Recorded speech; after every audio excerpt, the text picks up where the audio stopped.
이 시간에는 주님을 의지하는 자의 축복에 대해서 알아봐 가겠습니다. 지금 여러 가지로 믿음으로 인해서 많은 떨어지는 믿음 생활 가운데서 여러분들이 정상적인 생활을 하실 때와 이 코로나19로 지금 변해진 상황에서와 많은 상황들이 좀 많이 바뀌고 있는 것 같습니다. 이 시대에 우리가 주님을 정말 많이 의지하고 나갈 경우에는 어떠한 축복이 있었는지 성경을 통해서 알아보겠습니다. 먼저 오늘의 성경 말씀은 스바냐 3장 12절에서 15절까지입니다. 내가 공고하고 가난한 백성을 내 가운데에 남겨두리니 그들이 야훼의 이름을 의탁하여 보호를 받을지라. 이스라엘의 남은 자는 악을 행하지 아니하며 거짓을 말하지 아니하며 입에 거짓된 혀가 없으며 먹고 누울지라도 그들을 두렵게 할 자가 없으리라. 시온에 따라 노래할지어다. 이스라엘아 기쁘게 부를지어다. 예루살렘 따라 전심으로 기뻐하며 즐거워할지어다. 야훼가 내 형벌을 제거하였고 내 원수를 쫓아냈으며 이스라엘 왕 야훼가 내 가운데 계시니 내가 다시는 화를 당할까 두려워하지 아니할 것이라. 오늘 본문의 말씀이었습니다. 이 본문의 말씀처럼 이제 우리가 살 때 주님 공고하고 가난한 그 가운데에서 어떻게 야훼의 이름을 더욱더 의지하고 나가는지 아니면은 돌아서는지 이것에 대해서 좀 한번 말씀을 드려보겠습니다.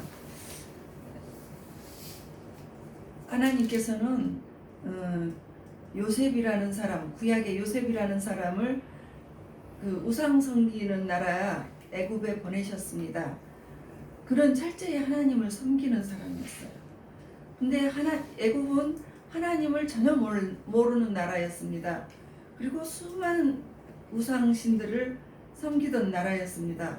그래서 그는 보디발의 집에 팔려갔어요. 보디발의 아내가 그 요셉이 너무 준수하게 잘생긴 것을 보고 청년 요셉에게 막 동침하자고 간청을 했습니다. 그때 요셉이 그래요. 내가 어찌 하나님 앞에서 죄를 지을 수가 있겠습니까?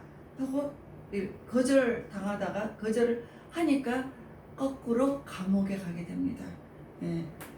보디발은 바로 왕의 경호실장이에요. 시대장이면 지금 말하면 대통령 경호실장입니다. 그래서 굉장히 막강한 부와 권력이 있는 사람이에요. 그렇지만 주님 하나님을 믿다가 결과는 감옥을 갔습니다. 그러면 이게 살아계신 하나님이라는 생각이 안 들잖아요. 이제 거기서부터 모든 일들이 역전의 일들이 생기기 시작합니다. 그래서 거기에서 요셉이 꿈을 해석해주고 그러다가 나중에 나라의 그 보디발이 아니고 바로 왕의 꿈까지 해석하게 되었습니다. 그 꿈에 그 모든 것을 해석을 하는데 애굽 사람은 하나도 그 꿈을 해석할 수가 없었습니다. 그런데 이제 요셉이 해석을 했는데 7년 풍년과 7년 풍년을 대해서 해석을 해줬어요. 그래서 그 왕이 바로의 왕이 그러면 네가 한번 그 모든 일을 다 해보아라.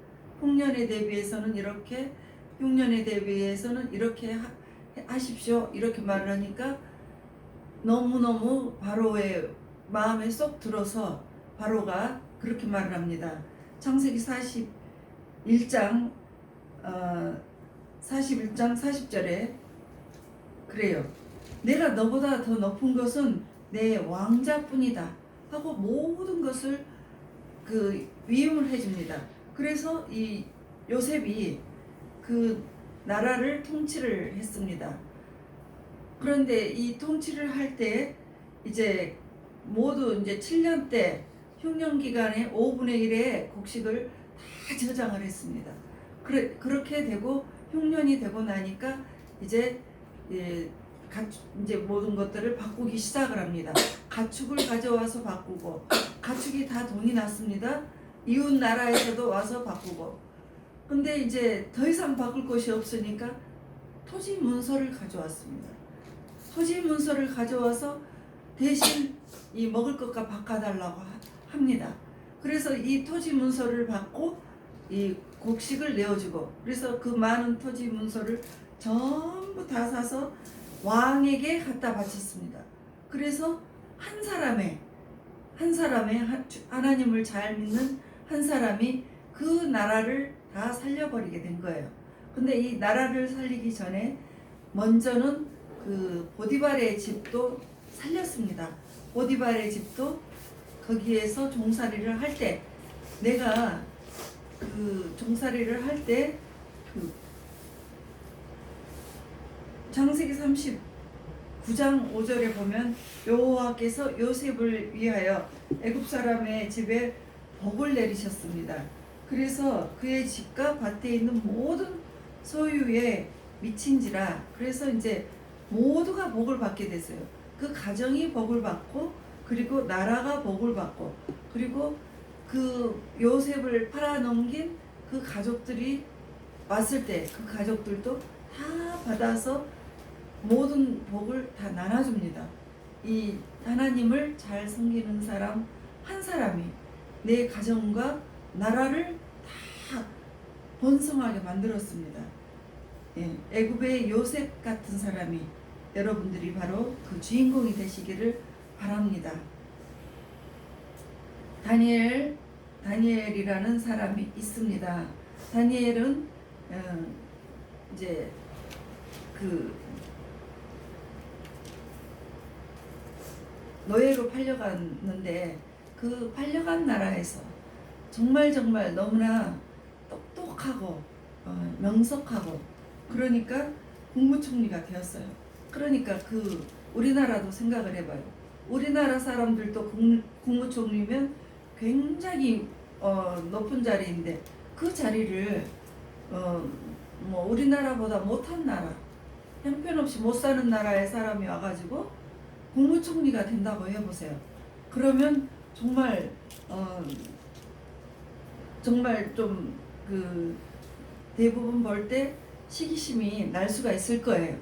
그러니까 그 나라에서도 참으로 그 국무총리가 된 다니엘을 시기 질투하는 사람들이 다리오 왕 때 이제 생각을 해내요. 다니엘이 하루에 3번씩 기도하는 것을 보고 이제 저를 죽일 수 있는 방법을 생각을 했어요.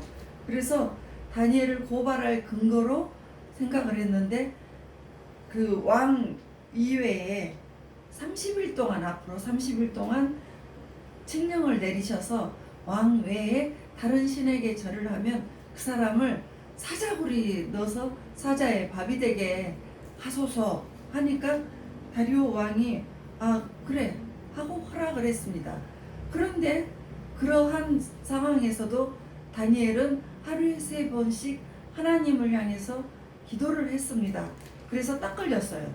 그래서 이제 사자의 굴 속으로 던져지게 됐습니다.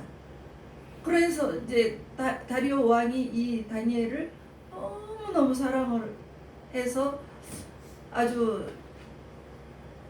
혹시 살았나 하고 아주 그냥 조심스럽게 가봤습니다. 다니엘아 하면서 불렀습니다. 그랬더니 다니엘이 죽지 않고 살았습니다. 어떻게 살았어요? 이제 다니엘이 그렇게 말을 합니다. 왕이셔, 하나님께서 내가 사자 굴에 들어오기 전에 천사들을 보내주셔서 사자 입을 봉하셨습니다. 그래서 하나도 다치지 않고 나오게 됐습니다. 그렇게 해서 순교자적인 믿음을 가지고 하나님을 섬기는 사람 다니엘에게 하나님께서는 그 복을 주시는데, 다리오 왕의 시대와 또 왕권이 바뀌는 고레스 왕의 시대에도 연임으로 국무총리를 연임을 하게 되었습니다. 아무도 정권이 바뀌어도 그 다니엘에 대해서 흔들 수가 없었습니다. 왜냐하면 하나님이 붙들고 계시면 절대 누가 어떻게 그거를 꺾어낼 수는 없는 것입니다. 그래서 하나님께서 이렇게 남겨두신 사람이 있습니다. 지금 이 시대는 참으로 사람들이 이제 코로나로 인해서 점점 믿음이 조금 더 떨어지고 있는 것 같아요. 교회 안에서 믿음을 가진 자가 많이 없어지고, 또 믿음을 지키기 위해서 이제 우리가 기도를 해야 하는데 기도의 소리도 점점 줄어들고 있습니다. 왜냐하면 우리가 이 믿음을 갖기 위해서는 예배를 드리고 모여서 합심해서 기도를 하고 같이 기도를 하고 이렇게 힘있게 나가야지 더 이게 같이 불타오르는데, 유튜브나 온라인 통해서는 사람이 그와 같은 그 파워를 갖기가 어려워요. 그렇지만 하나님께서는 요한복음 4장 23절에 예배자를 찾으십니다. 그런 유튜브 안에서 드리는 그런 예배자가 아니고 현장에 나타나서 그렇게 신령과 진정으로 드리는 그런 예배자를 찾고 계신다는 것입니다. 그래서 하나님께서는 시편 51편 5절에 보면 나의 성도들을 내 앞에 모으라. 그들은 제사로 나와 언약한 자들이라. 제사는 뭐냐면 예배입니다. 그래서 그들을 하나님께서는 애타게 찾고 계세요.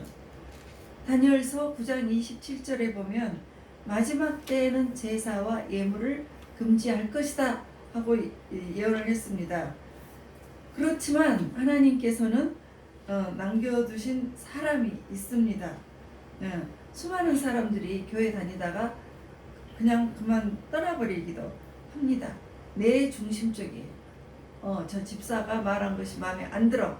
또 내가 저 목사가 마음에 안 들어. 내 마음에 들지 않아. 하나님의 말씀이 정말로 중요하고 그 말씀의 맥을 잡아야 되는데 내 감정에 의지해서 결정을 내려버려요. 그래서 떠나버리게 되는데, 그렇게 떠날지라도 끝까지 하나님을 위해서 끝까지 믿는 사람들, 남겨두신 사람들이 있습니다. 끝까지 주님을 의지하는 사람이 있는 거예요. 마태복음 22장 14절에 보면 청함을 받는 사람은 많되 택함을 입는 자는 적으니라. 그러니까 천국까지 갈 사람은 적다는 뜻입니다. 그러니까 교회만 나온다고 해서 능사가 아니에요. 주님의 중심이 있고 나의 중심이 있는 거예요. 기분 나빠서 교회 나오지 않고 기분이 좋아야지 나오고, 그렇게 되면 진정한 믿음의 사람이라고 보기가 어렵습니다. 그러나 마태복음 24장 13절에 보면 끝까지 견디는 자가 구원을 얻는다고 했습니다. 지금 코로나 바이러스로 인해서 알곡과 쪽정이가 이렇게 갈라지는 상황이 온 것인지 모르겠습니다. 하나님을 더 두려워하십니까? 코로나 바이러스를 더 두려워하십니까? 네. 그 코로나로 인해서 꿈쩍을 하지 않은 사람들도 있습니다. 그래서 우리는 내가 어떤 신앙을 가졌는지 스스로 여러분들이 되돌아보는 시간이 되었으면 좋겠습니다. 누가복음 18장 8절에 보면 인자가 세상을 다시 올 때 재림 예수입니다. 예수님이 이제 오셨고 앞으로 또 오실 예수님이 우리는 기다리는 예수님이 있습니다. 그 예수님이 다시 오실 때 너희에게 믿음을 보겠느냐? 왜냐하면 이러한 상황들이 계속 연속이 되니까 믿음이 올라갔다 내려갔다 이렇게 되기 때문에 끝까지 믿음을 꼭 지키는 사람들이 과연 그때까지 과연 있겠느냐? 예. 이렇게 말씀을 하셨습니다.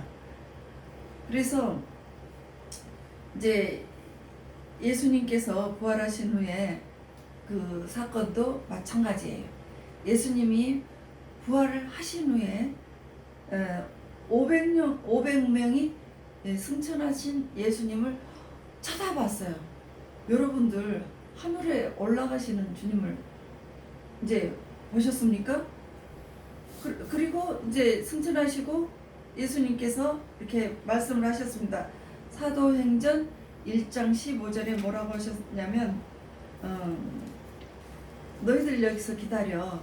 그러면 성령이 너희에게 임하실 거야. 그래서 성령이 올 때까지 정말 떠나지 말고 여기에서 정말 기도를 열심히 하고 있어.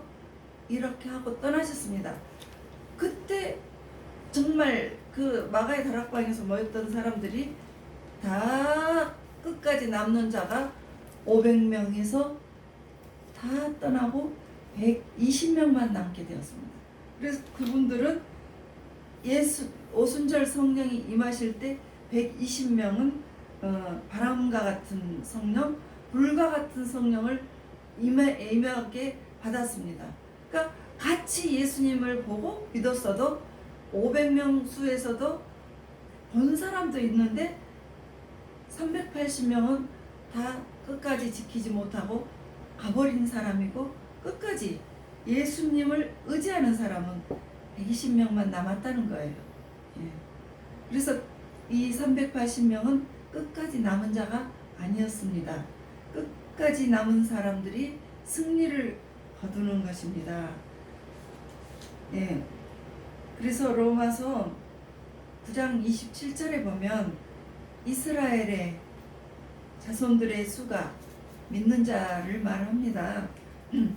바다의 모래와 같을지라도 남은 자만 구원을 받으리니, 그러니까 끝까지 남은 자만 구원을 받습니다. 환난이 오고 어려움이 오면 이렇게 나눠져요. 더욱더 주님을 믿고 나가는 사람이 있는가 하면 어려움이 오면 싹 주님을 떠나버리는 사람이 있습니다. 그렇지만 끝까지 주님을 믿고 나갈 때는 여러분들이 이제 여러분에게는 축복의 주인공이 됩니다. 마지막에는 아모스서 5장 3절을 보면 1000명이 나가던 성읍이 100명으로 되고, 그러니까 1000명이 다니던 교회가 교인들이 100명이 나오고 100명 나오던 사람들이 교회에 10명이 남는다고 했어요.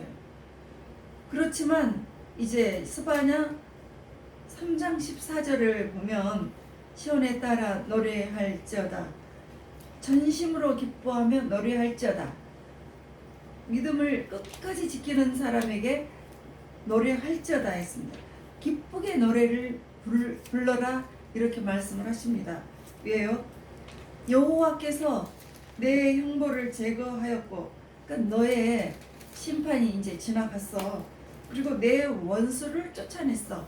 그러니까 원수는 너를 괴롭혔던 사단 마귀, 원수 마귀, 질병과 모든 것들, 그 원수 때문에 왔던 모든 고통과 괴로움들을 주님께서 그냥 쫓아내시는 것이죠. 쫓아내버리셨습니다. 그래서 여호와께서 내 가운데 계시나니, 주님의 영이 우리 안에 와 계신다는 거예요. 예.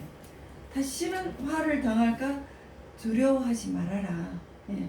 왜냐 하면 하나님께서 우리 가운데 계심으로, 이렇게 주님을 의지하는, 끝까지 의지하는 사람에게 계심으로 두려워하지 말아라 말씀하십니다. 그래서 이제 17장에 보면 내 하나님 여호와께서 너희 가운데 계시니 그는 구원을 베푸실 전능자이시다. 그가 너로 말미암아 기쁨을 이기지 못하시며, 왜요?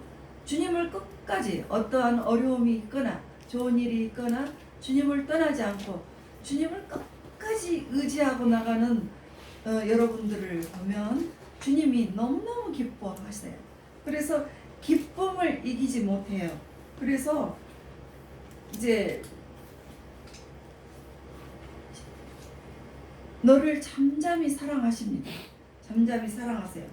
근데 기쁨을 이기지 못하는 것은 이제 다른 사람들은 다 주님을 떠나고 어려우면서 떠나고 불평하면서 다 나가버렸는데 어려움 속에서도 너는 정말 주님을 의지하고 감사하고 남들은 기도하지 않을 때도 기도를 하고 예배를 기피하는데 너는 정말 예배를 드리고 있구나.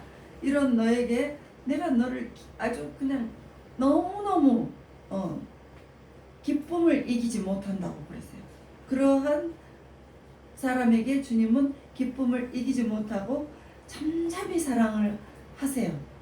내가 어떻게 말로 표현을 다 해. 그냥 가만 잠잠하게 마음에 묻어둔 사랑을 하세요. 그래서 너로 말미암아 즐거이 부르며, 그러니까 하나님께서 끝까지 믿음 지키는 그 사람 때문에 노래를 부르세요. 하나님께서 기뻐하시리라 이렇게 말씀하셨습니다. 사랑하는 성도 여러분, 우리 믿음이 변하시면 안 됩니다. 내가 힘들고 어려워할 때 우리 주님은 다 알고 계시고 우리가 주님을 얼마나 사랑하는지도 다 알고 계십니다. 주님의 은혜가 여러분과 늘 함께 하시기를 주 예수 그리스도의 이름으로 축복하겠습니다.